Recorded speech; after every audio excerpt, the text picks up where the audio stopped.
puji dan syukur kehadirat Allah Subhanahu wa Ta'ala. Malam hari ini kita dapat hadir dalam acara Malam Anugerah Pekan Tilawatil Quran Nasional RRI ke-52 tahun 2022.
Kami ucapkan terima kasih kepada Bapak Wakil Menteri dan segenap hadirin yang telah dapat memenuhi undangan kami dalam penutupan rangkaian Pekan Tilawatil Quran Lembaga Penyiaran Republik Radio Indonesia tingkat nasional ke-52 di Takengon, Kabupaten Aceh Tengah yang dimulai sejak tanggal 13 April yang lalu.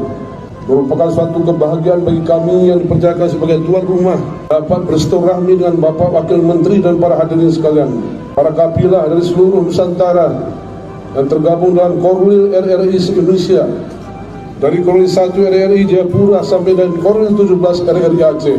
Awalnya, Bapak Wakil Menteri Agama yang kami hormati, kami berkeinginan menjadi tuan rumah PTQ RRI dikarenakan dari Aceh Tengah lah cikal bakal radio Republik Indonesia itu lahir. Tempatnya di Rimbaraya, Kabupaten Padang Meriah, yang merupakan pemekaran dari Kabupaten Aceh Tengah. Dari tengah hutan belantara inilah Radio Rimbaraya berkumandang menyiarkan dalam 5 bahasa bahwa Indonesia masih ada.